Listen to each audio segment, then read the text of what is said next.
네, 45분 정도 발표를 해주셨고요. 그러면은 지금 발표하신 내용 가운데 저기 짱란 선생님 모셨는데 혹시 짱란 선생님이 질문이나 의견 이렇게 있으면 얘기해 주시고요. 그리고 온라인에서 참여하고 계신 분도 혹시 질문이나 의견 있으면 해주시면 될 것 같습니다. 짱란 선생님 의견이나 질문 있으시면 마이크 켜고 하시면 됩니다. 예. 전문적인 상황에 관한 질문입니다. 그러면 결론적으로 현재 상황에서 자본주의가 세계화되고 상당히 개체되어 가고 있고, 그러나 위기는 각각 심화되고 있고, 특히 미국이 위기가 심화되고 있는데 2023년에 미국 실제로 그러면 현실적으로 어떤 것들이 딱 갖춰올 것으로 예상이 되고, 한국은 여기에 한국이 대외적으로 엄청나게 의존을 하고 부채와 그다음 수출이 엄청나게 의존하고 있다는 건 이해하지만 한국에는 어떤 상황들이 꽉 닥치냐, 특히 그 일반 국민의 생활에 그것을 좀 더 한번 그 지점만 좀 초점 맞춰가지고 한번 다시 말씀 좀 해주셨으면 고맙겠습니다. 예, 일단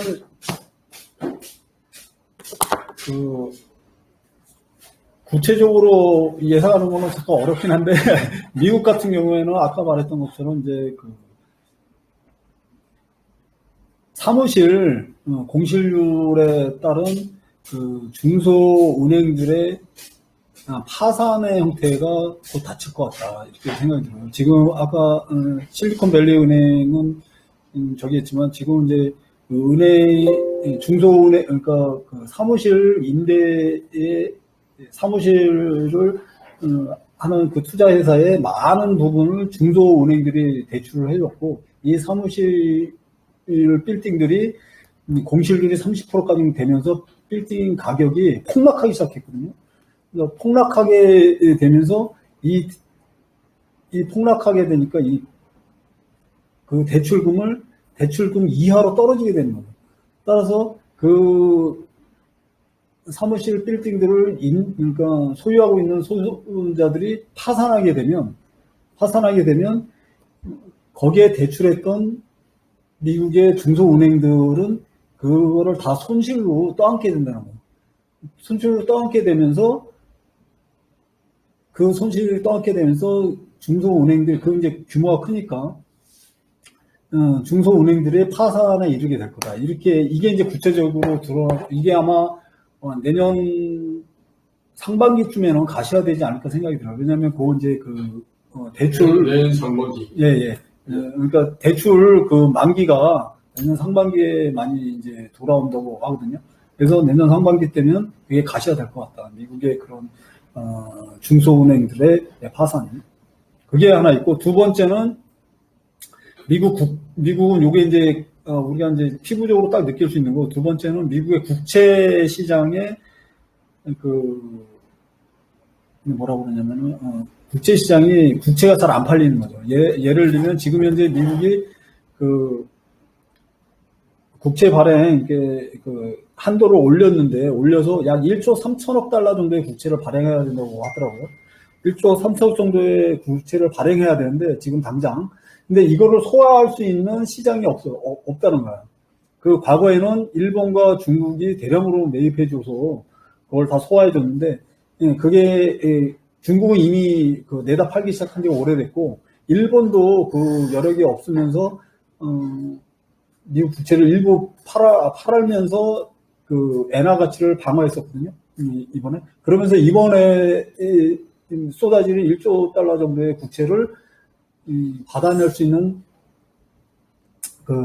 시장이 없다. 그러면 이거를 연준이 직접 받아야 된다는 거예요. 연준이 국채를, 미국 국채를 연준이 받아 안아야 되는데, 이거는 이제 상당히 문제가 있어요. 왜냐하면 원래 국채를 발행해서 국채를 시장에 내다파면 이게 그 국채를 가지고 은행들이 연준에다 담보로 하고 달러를 발행해서 찍어서 이게 시장으로 돌아가야 되는 거죠. 이렇게 해서 이제 발행된 달러가 승수 효과를 일으켜서 경제에 기여하는 건데, 그렇지 않고 직접 미국 국채를 연준이 받아가면 시장으로 돌지가 않아요.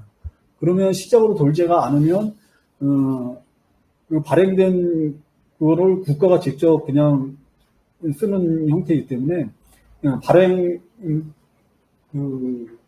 의 승수 효과는 거의 10배 이상 되는 그게 없어지고, 그렇게 되면 계속적으로 일본처럼 계속적으로 부채를 늘려가는 수준이 없다. 이런 이제 한계가 있는 거예요. 그래서 다음에 위기가 오면 더 이상 이제 대책할 수 있는 방법이 없고 부채의 화폐화가 진행되는 거죠. 이렇게 되면 달러의 가치는 이제 거의 신뢰성이 많이 상실하게 되는 거예요. 그리고 그런 조짐을 이미 보이고 있다. 그래서 브릭스 통화가 올해 이제 프로세스가 가시화돼서 합의가 보고 2, 3년 후면 나타나지 않을까 이렇게 생각이 듭니다. 요 이제 미국의 국제적인 상황과 그다음에 이제 국제적으로 나타난 이 두 가지 형태로 브릭스 통화가 가시화되느냐, 그다음에 이제 미국 국내적으로 그러니까 자금 구체적인 시장 형태로는 상업부동산에 의한 중소은행이 파산이 어떻게 되냐, 이 두 가지 지표를 좀 보면 구체적으로는 지표를 보면은 그 상황을 이렇게 추적해 나갈 수 있을 것 같고요. 한국 같은 경우에는 두 가지가 됐어요. 수출 역조, 그러니까 경상수지 적자, 상품 수지 적자가 얼마나 계속될 거냐, 이게 문제예요. 지금 이제 이번 분기에 상품 수지 적자가 약간 개선됐다고 그러는데, 이게 되게 안 좋은 게 뭐냐면, 개선되긴 됐는데 수입을 많이 안 해서 개선된 거예요. 수출을 많이 해서 개선된 게 아니고, 지금 이번에 이제 15개월째 계속 상품 수지 적자를 내다가 이번에 상품 수지 흑자를 냈는데, 이 흑자의 질이 되게 안 좋아요. 그러니까 어떻게 안 좋냐면, 그전에 수출이 많이 증가해서 흑자를 낸 게 아니고 수입이 저조해서 흑자를 낸 거예요. 그러니까 그중에 대표적인 이제 원자재 가격이 떨어진 거죠. 수입의 액수가 떨어져서. 하지만 수출량은 계속 줄고 있다는 거예요. 그래서 이게 구조화되는 거다. 그래서 한국의 이제 중국과의 디커플링으로 인한 그 중국 수출의 저하를 다른 시장으로 확대하지 못하고 있는 한국의 지금 문제가 이 상품 시장의 그 역조로 계속 나타나고, 이게 얼마나 진행되느냐, 이거 하나에 봐야 되고요. 그다음에 두 번째는 아까 말했던 것처럼 이제 그 미분양률, 한국 주택 시장의 미분양률의 추이를 좀 봐야 된다. 미분양률이 지금처럼 계속 유지되고 그 주택 거래가 안 될 경우에는 PF 이제 시장에 도산이 본격화되기 할 거다. 이제 그 건설회사, 그게 이제 건설회사 말고 이제 개발회사들이요. 개발회사들이 하고, 그게 전이 돼서 개발회사들이 전이 되면서 이제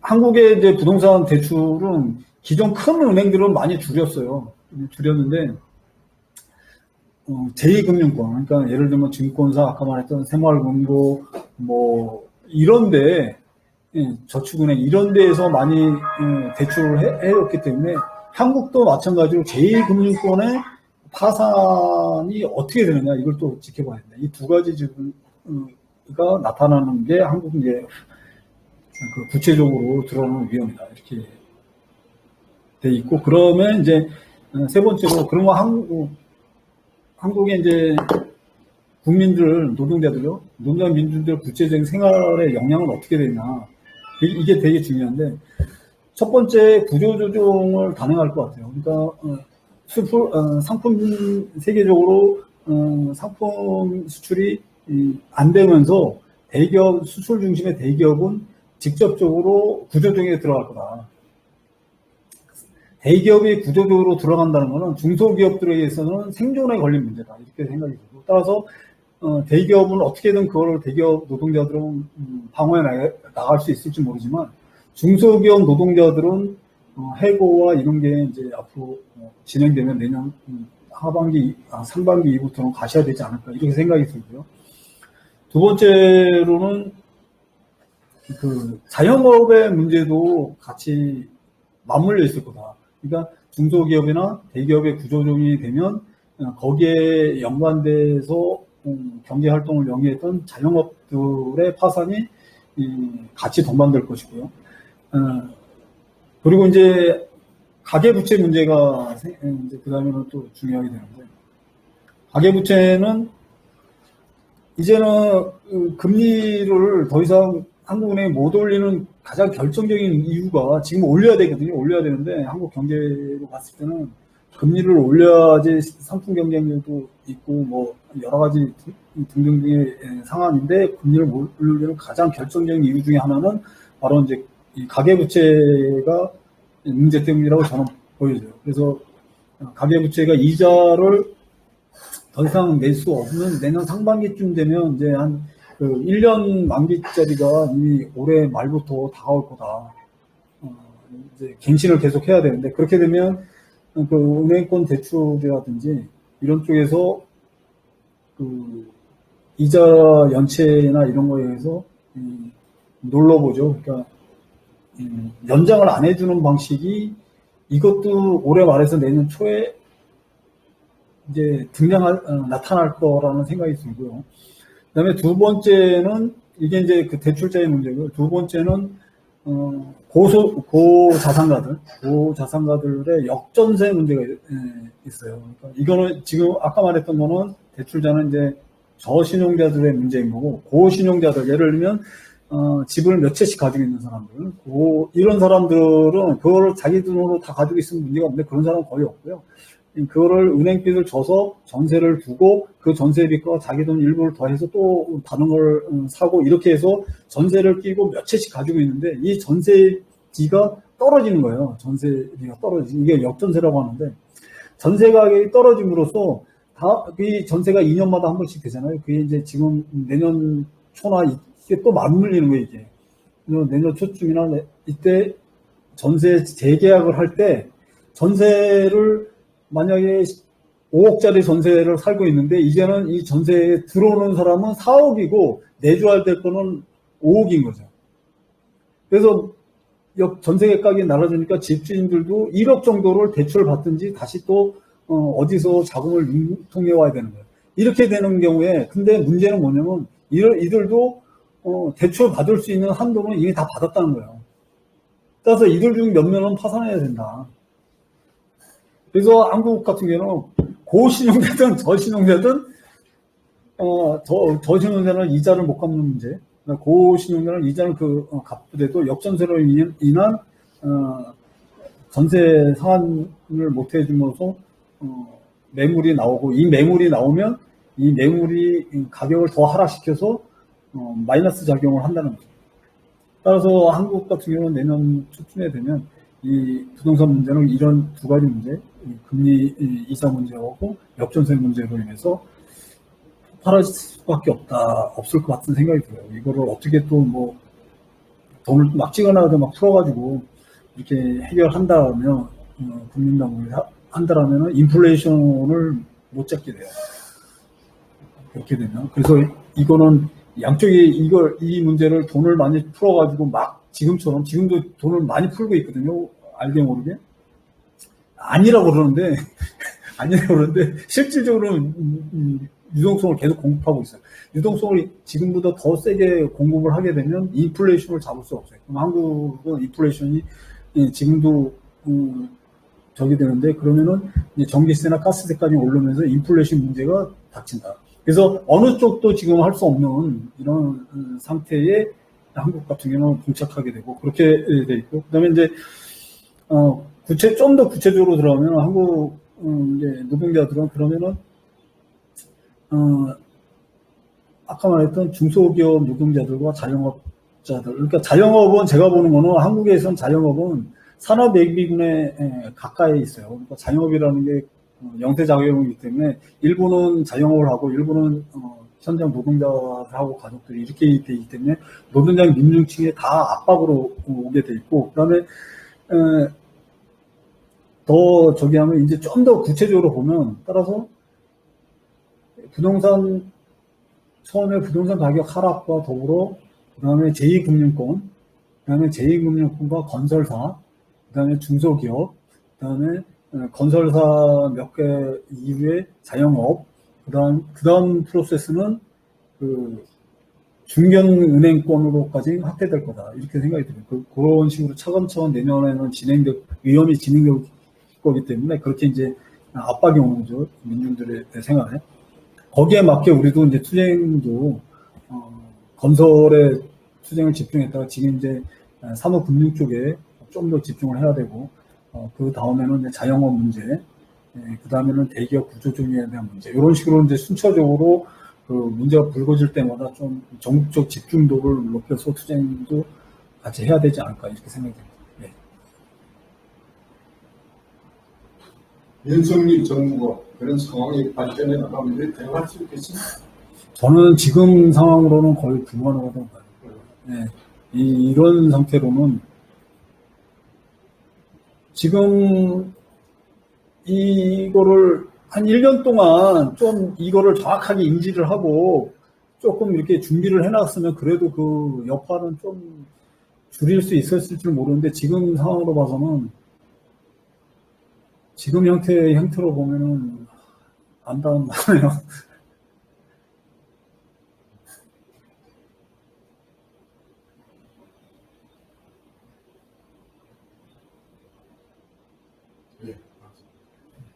그 대표적인 게 그죠. 요번에 한국은행에서 금리를 0.25%도 올렸어야 되는데, 그래야지 지금, 감당하지 못한 사람이 지금 정리가 되고, 순차적으로 정리가 돼 나가면서 거기에 대한 대처를 해 나가는데, 이것도 아마 제가 보기에는 압박이 있었겠죠. 정부의 압박이. 계속 내렸잖아요.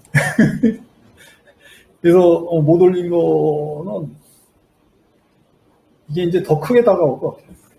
좀 위험하다. 만약 이번에 한국은행에서 아무리 안 해도 0.25%는 올렸어야 된다. 저는.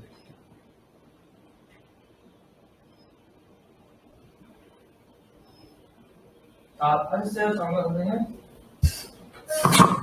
네, 정관 선생님 다 얘기하신 것 같고요. 고림 선생님 혹시 하실 얘기 있으시면 하셔도 됩니다.